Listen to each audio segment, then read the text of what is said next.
Menang dengan tiket BN, kali ini bertanding di bawah tiket PN di kubu kuat Barisan Nasional. Di mana kita?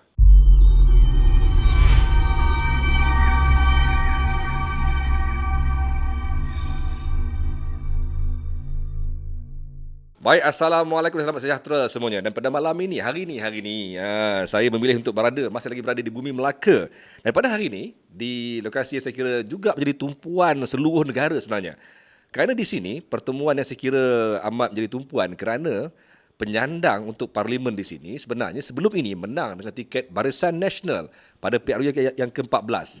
Namun pelbagai kontroversi muncul dan kali ini beliau memilih untuk bertanding di bawah tiket Perikatan Nasional. Dan di sini sebenarnya ialah kubu kuat BN kerana seperti mana yang sedia maklum pada PRU yang ke-14 bukan hampir semua kursi DUN dan juga parlimen dimenangi oleh Barisan Nasional. Di mana kita?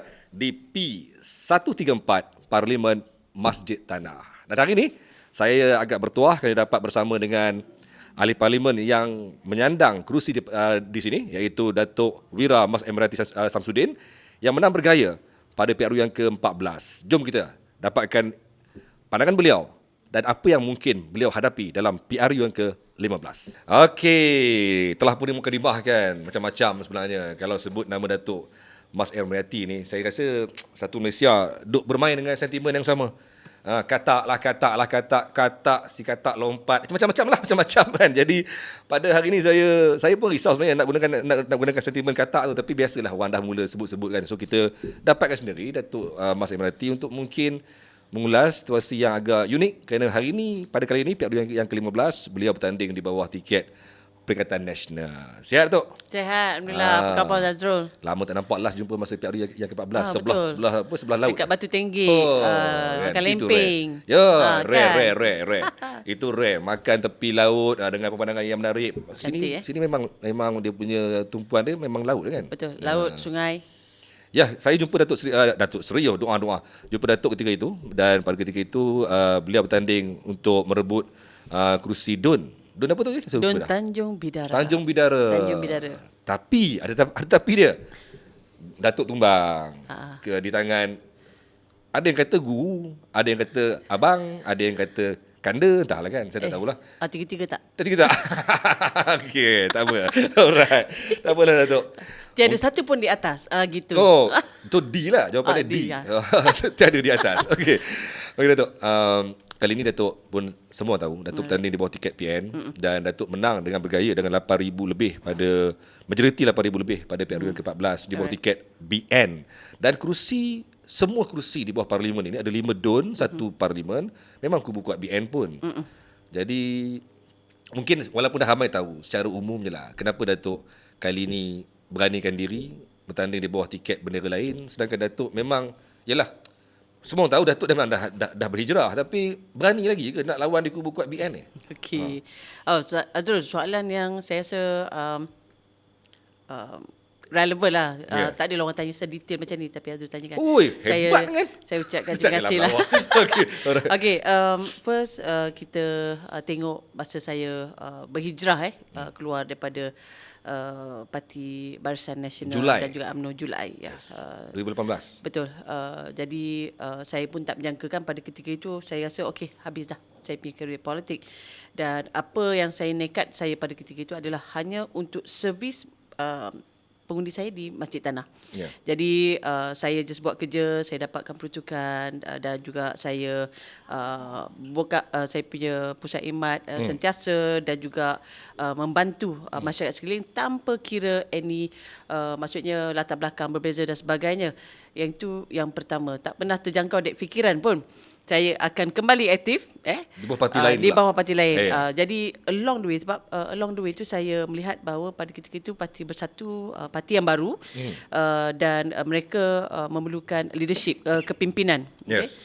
Jadi saya diminta untuk membantu dari segi struktur parti dan juga membantu kepimpinan yang sedia ada. Jadi saya pun masuk just for the sake untuk menyokong, support dan juga membantu. Jadi itu saja. Dan tak pernah terjangkau di fikiran bertanding dekat Tanjung Bidara, dan sampailah hari ini begitulah Bertanding ceritanya. lagi. Tapi saya melihat bahawa memanglah kita mampu merancang, tapi Allah saja yang telah menentukan. Dan hari ini pun kalau sekarang cakap berani lagi bertanding, tapi saya pun macam berani sungguh dah. tapi Adrul, tempat calon pertama yang Tan Sri Muhyiddin umumkan untuk calon Perikatan Nasional adalah Mas Emiati Samsudin di Masjid Anak Tanah. kesayangan lah kau. Bukan, tapi saya rasa Yeah. itu sebagai satu penghargaan kepada wanita. Yes. Dan yang keduanya, penghargaan kepada kerja keras saya, dan bukan saya, maksudnya the whole team di Pusat Khidmat Parlimen Masjid Tanah, Yeah. kepada masyarakat Masjid Tanah. Jadi kita lihatlah, kita tengok. Sebab saya tetap orang yang sama, Adrul. Kita hanya salin bendera saja. Yeah. Perjuangan tetap sama, membantu servis dan sebagainya tetap sama. Wak Imah, saya rasa saya kerja lebih keras compared to yang previous one, sebab saya perlu buktikan pada masyarakat bahawa apa yang saya lakukan itu adalah untuk Masjid Tanah dan juga masyarakat di sini. Dia sebenarnya ada beberapa angka menarik di sini yang saya akan ulas selepas ni. Tapi sebenarnya, okeylah, kita pergi pada angka yang pertama dulu lah. Tadi Datuk pun sebut yang Datuk tetap orang yang sama. Tak berubah. Tetap seorang yang bernama Mas Emiati, bekas Ketua Puteri UMNO. Sama. Dan Datuk menang pada PRU yang ke-14 dengan bendera BN. So, adakah Datuk menang kerana nama Mas Emiati sendiri atau kerana BN tu sendiri? Yang ini menarik soalan ni. Saya pelbagai faktor boleh menjawab pada persoalan tu. It can be both, it can be single ataupun dan sebagainya. Tetapi jawapannya itu boleh kita jawab pada PRN yang lepas. Ya, Okey. okey. Itu angka selepas ni, tak apa. Boleh, Oh, boleh, okey. boleh. Sama. Okey, sebab kalau orang cakap betul lah, keatak lah, pengkhianat dan sebagainya, di Tanjung Bidara, kerusi pada 2018, the majority 3,000 lebih. Ya. Tetapi bila PRN yang lepas, majority yang BN dapat hanya 364. Datuk Sailang sebenarnya soalan lah. Betul, dah jawab dah awal lah. Sama. Saya boleh baca apa soalan ni. Tak nampak pun, tak ada type Saya boleh pun baca sini. fikiran, Okey. Adrul. Okey. Jadi di situ saya rasa boleh menyatakan ni. Yeah. It's not easy, Adrul. Tak mudah. Kalau mana-mana reporter tanya saya pun, macam mana bertanding kat Masjid Tanah? Saya cakap, it's not easy. Kita umum tahu, semua orang tahu, satu Malaysia tahu Masjid Tanah adalah fixed deposit Ya. Barisan Nasional. Betul. Mereka pun membanggakan bahawa ini adalah kerusi fixed deposit bumi negeri Melaka. Ya. UMNO Melaka, BN Melaka, semua orang tahulah. But mungkin keadaan tak sama kot dulu dan juga sekarang. Jadi hari ini pengundi lebih bijak.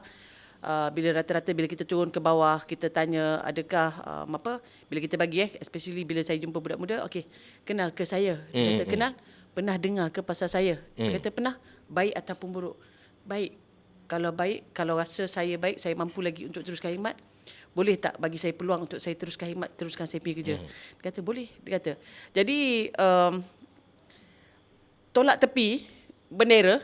Okey. Saya pun cakap, saya jumpa kawan-kawan UMNO saya, jangan pandang pada bendera, pandang pada kerja. Ya. Jadi sebab itu kalau ni saya kata saya membawa carry myself tu, itu pun ada juga faktornya.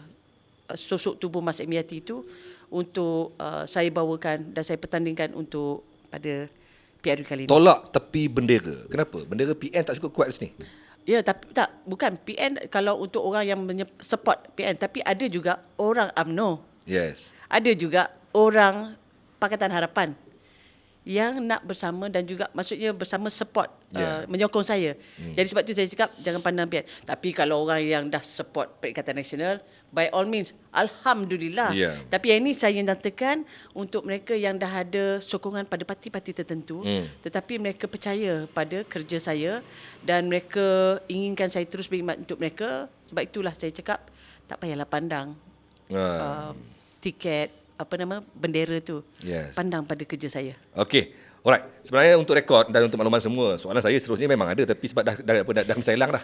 Sebenarnya soalan saya sebab bukan soalan lah. Faktanya ialah Datuk Mas Emiati menang tumpas di Tanjung Bidara dengan majoriti yang sangat tipis. 364 saja di tangan Datuk Rauf. Jadi sebenarnya walaupun nama besar yang ditaruhkan oleh BN ketika itu, tapi tetap Datuk Mas Ramli juga dapat satu undi yang besar juga di Tanjung Bidara. So itulah poinnya, maksudnya mungkin menunjukkan bahawa Datuk juga bukan sekadar bergantung pada bendera tapi juga nama sendiri. Itulah poin dia. Tapi dah jawab dah, tak apalah. Okey Datuk. Tapi jika merujuk kepada fakta sedia ada, kita dapat lihat kali ini PN seperti juga dengan seperti juga dengan apa, dengan PRU Melaka yang ke-15 sebelum ni, ataupun PRN Melaka lah. Ramai katakan bahawa gabungan Bersatu dan juga PAS di bawah tiket PN sebenarnya tidak begitu kuat di Melaka berbanding mungkin tidak seperti gelombang yang mungkin akan mereka lihat di negeri lain. Tetapi pada kali ini sekali lagi ujian PAS dan juga Bersatu akan teruji di bumi Melaka, dan di kerusi yang ke-66 DUN ya dimiliki oleh 55 DUN ya dimiliki oleh BN agak kuat.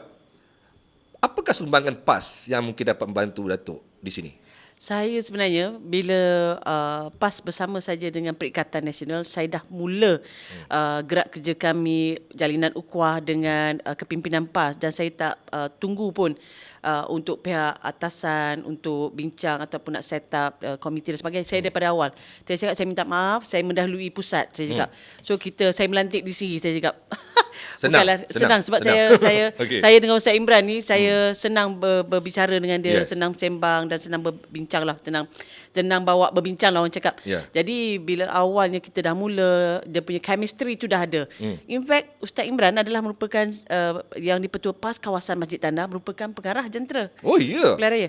Dan saya nak bagi tahu mengemang bulu roma saya. Oi, lain macam. Kami sampai mengemang bulu roma ni. Nak cerita bersemangat tu. Okey. Kami tiap malam mesyuarat chair by Ustaz Imran pukul 11 mula dah. Pukul 11 mula. Without fail. Without fail. Jadi saya tengok mereka ni sangat committed. Bukan itu saja, the whole team. Jadi dia mengisi kelompongan yang ada pada kami di pihak Bersatu dengan kelebihan pada mereka. Jadi bila kita kerja sebagai satu pasukan, ia memberikan satu semangat yang luar biasa. Malah saya nak bagi tahu, saya selalu cakap dengan mereka, saya nak Perikatan Nasional Masjid Tanah ni jadi contoh pada tempat lain. Semangat yang kita bawa bukan hanya tempat sini, tapi kita bagi semangat juga untuk di bahagian luar ataupun di luar daripada Melaka. Yang itu penting. Jadi chemistry tu dia bukan berlaku dalam seminggu, 2 minggu, tapi actually dah berlaku I think more than 2 years sejak saja Perikatan Nasional ditubuhkan. Itu bab chemistry lah, tapi dalam bab sokongan, kita tahu PAS hanya mendapat 4688 undi saja pada PRU yang ke-14. 4688 hanya berapa persen saja berbanding dengan 51,000 pengundi yang layak mengundi pada PRU yang ke-14. Boleh harap sangat ke jumlah undi 488 ni boleh menerbalikkan keputusan pada... Dia bukan hanya mengharapkan undi semata-mata, tetapi dengan gerak kerja tersusun, dengan kebolehan, maksudnya dengan apabila kita tunjuk kebersamaan kita dan tunjuk contoh yang baik. Jadi ia bagi satu signal pada masyarakat dan juga pada pengundi bahawa ini adalah pasukan yang boleh diharap, ini adalah pasukan yang boleh dipercayai dan sekaligus mungkin akan membawa kepada undi pada PRU ini. Ya, kita pun tak pernah masa PRN itu kan, baru test pertama, jadi keadaan agak celaru bila semua pihak bertanding. Tapi kali ini bila kita tumpukan tu, saya bersyukur sangat sebab kita telah diuji pada pilihan raya negeri yang lepas. 2 PRN sebenarnya. Ya, jadi bila ada PRU ni, jadi kita fokus dan lebih tersusun dan gerak kerjanya saya rasa lebih baik daripada PRU yang lepas, PRN yang lepas. Okey, satu lagi yang kita perlu beri perhatian juga sebenarnya, 5 ataupun ada 5 penjuru kali ni. Saya tak silap tadi. 4 penjuru untuk kali ni. 4 penjuru iaitu BN Abdul Hakim Abdul Wahid. PN Datuk sendiri muda. Lain macam ni bila muda muncul ni. Mutalib Osman dan juga pejuang. Alamak nama ni. Handrawirawan Abu Bakar. Okey. Dengan kemunculan parti-parti serpihan. Boleh sebut serpihan? Boleh lah kot. Tapi maksudnya daripada pecahan daripada itu dari ini kan. Ada sebarang impact tak kepada kedudukan Datuk ataupun peluang ataupun mungkin apa? Okey, of course lah. Bila dia saya melihat kalau 1 lawan 1 tu ada memberi kelebihan kepada pihak kita. Tapi bila ada sampai 4 penjuru ni, dia of course dia ada menggugat sikit lah dari segi bilangan undi dan sebagainya. Sebab tu penting untuk saya jumpa seramai mungkin dan juga pergi penangan bahawa tak kisahlah di apa nama ni di Masjid Tanah ni saya tahu ada penyokong yang menyokong PKR, ada penyokong yang menyokong Amanah, ada penyokong yang menyokong maksudnya parti-parti lain. Saya hanya minta untuk kita kalahkan Barisan Nasional. Itu je. Di sini sebab yang relevannya di sini umum tahu. Saya cakap Yes. semua tahu. Barisan Nasional, Perikatan Nasional. Oh. Bukanlah saya menidakkan sahabat-sahabat Peluang yang lain, lain ya. yes. Tetapi saya kata jangan kita jadikan macam sejarah di Tanjung Bidara berulang kembali. Jadi disebabkan oleh ada PKR bertanding di bawah Pakatan Harapan yang mendapat 400 lebih undi. Dan Yes. akhirnya saya tewas dan akhirnya Adun Tanjung Bidara dapat ke Barisan Nasional. Alangkah lebih manis kalau kita hormati sokongan mereka kepada parti A, B, C, tapi untuk di Masjid Tanah ni apa salah kiranya shiftkan, pindahkan sokongan anda itu kepada ni untuk kita kalahkan Barisan Nasional. That is yang selalu saya katakan. pada Okey, mereka. ketika rakaman ini dibuat, ini mungkin disiarkan 1-2 hari selepas rakaman ini dibuat. Dan pada hari ini rakaman ini dibuat, genaplah usia happy birthday boy, birthday girl kita. Thank you. Happy birthday girl. Saja je main sentimen birthday girl ni. Okey, selamat hari jadi. Terima kasih. Tetapi saya tak mau tanya berapa usianya. Tapi Datuk akan bertemu, boleh kot, orang politik mana rahsia umur kan, berapa usia? Muda lagi 46. Okey, Datuk akan bertemu dengan beberapa 46 Baru 46. Okey. Asal? Akan bertemu tak? Apa pasal?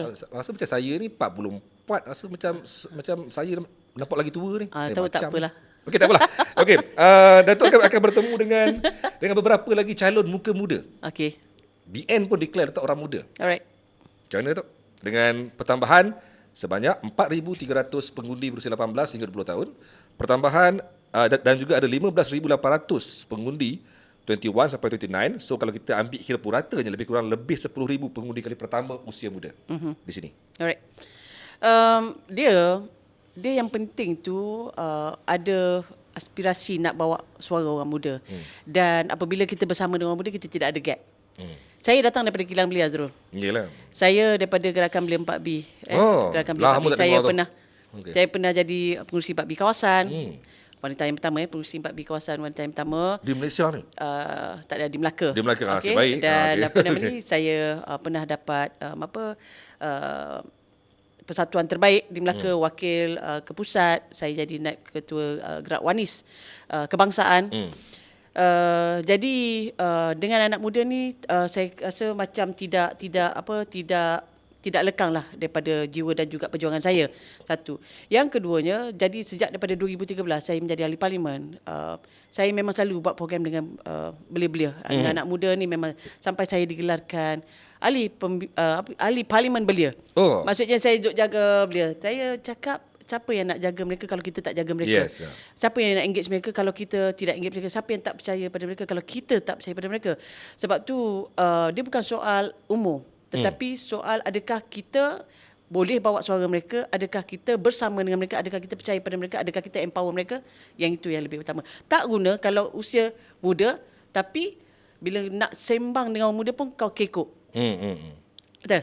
Ada. Ya, faham, berlaku. faham. Jadi saya rasa kalau letak anak muda pun saya rasa saya boleh sembang dengan anak muda dan saya boleh faham dengan jiwa mereka. Kalau pun saya tak boleh pun buat macam cara mereka, but saya akan empower them dan juga saya boleh memberi apa juga keperluan mereka. Dan itu lebih utama. Betul tak, Azrul? Ya, tapi saya rasa tak relevan lah soalan ni. Sebab umur 46 muda lagi. Nasib baik Betul kau lah kan, cakap saya betul. pun silap soalan ni. Betul. Kalau saya tanding pun kata orang muda, betul lah orang muda selalu kalau 50-an 60-an baru panggil orang lama. Tapi ada kan. juga yang kata 40-an pun macam dah tua dah. Tidak lah, 46 muda Tapi, lagi lah. muda lagi? Muda lagi lah tu. Sebab kau Tak relevan 44 soalan kan? ni. Tak boleh. Okey tu. Okey Datuk, apa Alright. nama dan kali ni Datuk, okey kita come back balik kepada sentimen lompat parti tu lah. Okey. Lompat kata lompat tu kan. Ada yang kata beberapa kerusi yang dulunya UMNO menang ataupun BN menang dan ahli parlimennya telah pun melompat ke parti lain akan diajar kali ni. Alright. Kerana pengundi marah. Kami dulu bagi undi dekat BN, tiba-tiba dia lompat pula seperti apa yang digembar-gemburkan seperti yang berlaku di Larut dan sebagainya. Larut. Okey. Larut. Dengan Datuk Seri Hamzah pun katanya berdepan dengan sentimen begitu. Jadi macam mana Datuk melihat sentimen begini? Saya cakap senang je dengan dia. Saya kalau 2018 tu, saya boleh je tutup mata, tidur awal. Saya ada gaji, tak payah nak servis. Kan? Betul. Okey, tak payah buka pejabat pun. Kan? Tapi kita memikirkan di tangan saya ada senarai 500 orang penerima Pampers tiap-tiap bulan. Yang mengharapkan pada kita. Pejabat saya dulu penuh dengan orang, tiba-tiba lengang. Tak ada orang berani nak datang. Kau rasa seronok tak sebagai wakil rakyat yang baru dipilih? Rasa seronok tak bila kita tak boleh nak bantu orang? Tak seronok. Terus tak seronok. Ya, Perasaan itu tak seronok. Betul. Jadi sebab tu bila saya membuat keputusan untuk berhijrah, tak kisahlah apa orang cakap, tapi saya rasa saya sangat gembira. Bukan saja dapat servis kepada masyarakat, tapi saya punya tim pun, saya bertuah, saya bersyukur sangat. Saya ada satu pasukan yang saya tengok mereka ikhlas bekerja, kuat bekerja. Buat 7 hari seminggu. Sebab kalau kita dah ada dekat pejabat, kalau ada dekat Putrajaya dan sebagainya, 5 hari. Dan bila saya balik ke kawasan, another 2 days, you have to kerja during the weekend. Without ni tahu, tak ada, ini tak ada orang cakap apa nama tu, orang panggil extra time bayar lebih tu apa nama? Tak ada OT? Tak ada OT babe. Tak ada. Tapi maksudnya kita tahu kerja ni kerja yang berkhidmat pada masyarakat kan. So they all sangat memahami dan sangat kuat kerja. Saya very lucky lah, alhamdulillah. Ya, one thing saya pun rasa tadi saya lupa nak mention bila sebut pasal orang muda, saya datang sendiri pun saya nampak tak ada pun apa nama petugas orang tua ni, semua orang muda ni. So Datuk memang lebih rapat dengan orang muda lah. Ada yang tua? Oh tak, sana tua. Tak, sana. Okey, alright, tak apalah. Okey Datuk. Strategi kali ni tu. Kerana bukanlah kita nak suruh Datuk terlampau buka sangat Datuk punya strategi. Alright. Mungkin Datuk punya plan untuk orang di Masjid Tanah ni, kerana Datuk dah pun sebagai ahli parlimen. Kadang-kadang ada kata bagi ahli parlimen pun 5 tahun datang sekali-sekala kan. So adakah Datuk ada sebarang ni Datuk rasa macam belum settle ataupun dah pun nak tunjuk kepada mereka inilah dia hasil tangan Mas Emirati? Ya, tapi yalah, sebab saya baru penggal pertama 2013 saya totally kerajaan ni. Penggal kedua tu agak haywire because ada bertukar kali kerajaan dan sebagainya. Jadi saya mengharapkan pada kali ini saya kalau sekiranya diberi mandat, dan semalam pun kita dah lancar saya punya komitmen macam manifesto yang membawa kepada 5 tekad. Of course masih banyak lagi perkara yang belum dapat saya lakukan dengan baik. Jadi saya menekankan pada 5 teras itu untuk saya tambah baik saya punya perkhidmatan dan juga perkara-perkara yang ingin saya lakukan untuk Masjid Tanah. Pastinya dia ada ambil kira maksudnya jangka masa pendek, jangka masa yang tengah dan juga ada jangka masa panjang. Jadi saya kira kalau saya diberi peluang, insyaAllah saya akan cuba buat yang terbaik untuk memberi khidmat saya pada Masjid Tanah. Of course, macam saya cakap, terus bekerja, terus berkhidmat. Ya, dan kali ini sebenarnya kalau saya tak silap dalam senarai yang bertanding ni hanya Datuk yang comeback. Yang lain tu semuanya muka-muka baru kan? Yang mana untuk? Dalam parlimen ni kali ni. Yang empat namanya BN, Muda dan juga Pejuang. Oh ya, bertanding. betul tak benar. Saya tak pasti bab dia orang pernah bertanding kita. Yang Saya cek rekod BN tadi pun tak ada lah dalam parlimen tak ataupun pernah, DUN ni. ya. Tak tahu kalau DUN Dah luar. tak pernah. Okey, tak pernah. Mereka ni Tiga-tiga tak orang pernah. sini ke? Okey, BN orang sini, Pejuang orang sini, Muda bukan, dia orang Perak. Orang Perak. Ayo ke air? Sini panggil apa? Kalau Ayo panggil apa sini? Ini air. Tak. Saya setia dengan ayak. Ayak. Setia dengan ayak. Okey. Okey. Alright. Okey Datuk. Mungkin last word Alright. untuk mereka di luar sana. Terutama pengundi di parlimen sini sendiri secara khasnya dan juga pengundi Malaysia secara amnya tentang 19 November ni, nasihat, saranan, pandangan kepada mereka semua supaya mereka dapat mengundi dengan bijaksana pada tarikh Sabtu ni, tak lama lagi. Silakan tu. Okey, saya mengharapkan supaya semua pengundi-pengundi di luar sana, kalau dah ada dekat rumah tu, make sure keluar mengundi seawal mungkin sebab cuaca tak menentu. Dan untuk yang berada di luar daripada tempat mengundi, please make sure anda pulang, balik sebab pengundian pada kali ini sangat-sangat penting untuk kita meneruskan kelangsungan kerajaan sedia ada untuk kita memilih kerajaan. Kalau Perikatan Nasional pastinya kerajaan prihatin. Prihatin stabil dan juga bersih. PN best. Dan saya minta kalau boleh orang Masjid Tanah berilah saya peluang untuk saya meneruskan khidmat saya untuk Masjid Tanah yang tercinta. Serius kata, Masjid Tanah sejahtera. Tu sajak ke, pantun ke apa tu? Bukan. Tadi itu Oh, tagline. tagline. Okey, alright. Okey. Ya, Datuk. Saya kira mungkin itulah dia. Always saya memang suka sembang dengan Datuk sebab dia lebih mesra, tak apa nak stres sangat kan. Kadang-kadang ada yang stres, formal, saya pun jadi macam alamak, kita rasa macam undur-undur sikit kan. Ini okey. Ni rasa macam santai, relax je kan. Tapi itulah, thank you kerana bagi kami masa, bagi Thank kami you, ruang Azrul. dan masa yang ada yang agak berharga malam ni. Sibuk tapi sanggup juga datang ke sini. Alhamdulillah. Kami pun sibuk sebenarnya, sama-sama sibuk ni. Sama-sama sibuk ni. Dah macam YB, ya? Dah macam YB. Boleh ikut saya? Boleh. Boleh. YB Azrul. Jangan. Yang bekerja. Allahu Akbar. Okey tuan-tuan semua, thank you dan teruskan bersama dengan kumpulan Beda Prima, kumpulan STP dan jangan lupa hadir mengundi 19 November 2022. Jumpa lagi dan Assalamualaikum.